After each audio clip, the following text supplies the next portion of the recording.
തമിഴ്നാട്ടിൽ വിജയ് മറ്റൊരു രാഷ്ട്രീയ നീക്കം നടത്തുകയാണ്. അണ്ണാ DMK-യിലെ ഒരു വിഭാഗത്തെ ഒപ്പം നിർത്താനുള്ള ശ്രമം അത് ഏറെക്കുറെ വിജയത്തിലേക്ക് എത്തുകയാണ്. അതിനിടയിലാണ് നേതാക്കളെ നേരിട്ട് കാണാൻ ഒരുങ്ങുകയാണ് ഇപ്പോൾ തമിഴ്നാട് മുഖ്യമന്ത്രി വിജയ്. EPS-നോട് ഇടഞ്ഞു നിൽക്കുന്ന CV ഷൺമുഖത്തിന്റെ വീട്ടിൽ അല്പസമയത്തിനകം വിജയ് എത്തും. KB ശ്രീധരനുണ്ട്. ശ്രീധരൻ, പിന്തുണ ഉറപ്പിക്കൽ വളരെ പ്രധാനമാണ്, സർക്കാരിന്റെ ഭൂരിപക്ഷം കൂട്ടലും വളരെ പ്രധാനമാണ്. ആ സാഹചര്യത്തിൽ ഈ CV ഷൺമുഖത്തിന്റെ വീട്ടിലേക്ക് എത്തുന്നതിനത്തോളം രാഷ്ട്രീയ പ്രാധാന്യം കൂടിയുണ്ട്. തമിഴ്നാട് മുഖ്യമന്ത്രി വിജയ് ഇപ്പോൾ CV ഷൺമുഖത്തെ സന്ദർശിച്ചുകൊണ്ടിരിക്കുകയാണ്. ഏതായാലും ഊഷ്മളമായിട്ടുള്ള സ്വീകരണമാണ് വിജയ്ക്ക് ലഭിക്കുന്നത്. നേരത്തെ കോൺഗ്രസ് ആസ്ഥാനത്ത്, അതുപോലെ തന്നെ മുസ്ലിം ലീഗ് ആസ്ഥാനത്തൊക്കെ വിജയ് എത്തിയിരുന്നു.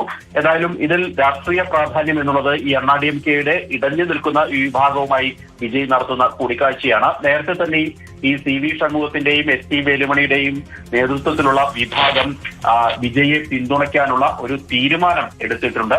അതുകൊണ്ട് തന്നെ അതിനുള്ള ഒരു നന്ദി ഉറപ്പിക്കുക, നന്ദി പറയുക, ആ പിന്തുണ ഉറപ്പിക്കുക ഒന്നുകൂടി എന്നുള്ള ലക്ഷ്യം തന്നെയാണ് ഇപ്പോൾ ഈ സന്ദർശനത്തിന് പിന്നിൽ ഉള്ളത്. 120 പേരുടെ പിന്തുണയാണ് ഇതിനോടകം വിജയ്ക്കുള്ളത്. അതോടൊപ്പം തന്നെ 30 പേർ ഈ വിമത DMK MLA-മാരുണ്ട്. ഈ 30 പേരുടെ പിന്തുണ കൂട്ടിയാൽ 150 എന്ന സംഖ്യയിലേക്ക്, വലിയ ഭൂരിപക്ഷത്തിലേക്ക് സർക്കാരിന് പോകാനാകും. അതുകൊണ്ടാണ് വിജയുടെ ഈ സന്ദർശനത്തിന് രാഷ്ട്രീയ പ്രാധാന്യമുള്ളത്.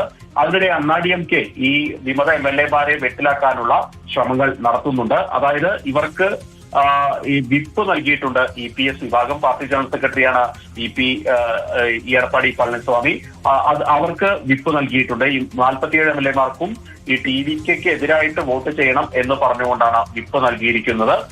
മറുവശത്ത് വിജയഭാസ്കറിനെ വിപ്പാക്കിക്കൊണ്ട് വിമത വിഭാഗവും TVK-ക്ക് അനുകൂലമായി വോട്ട് ചെയ്യണം എന്ന് പറഞ്ഞുകൊണ്ട് ഇപ്പോൾ വിപ്പ് നൽകിയിട്ടുണ്ട്. അതിനിടയിലാണ് വിജയുടെ ഈ സന്ദർശനം എന്നുള്ളതാണ് ഏറ്റവും പ്രധാനപ്പെട്ട കാര്യം.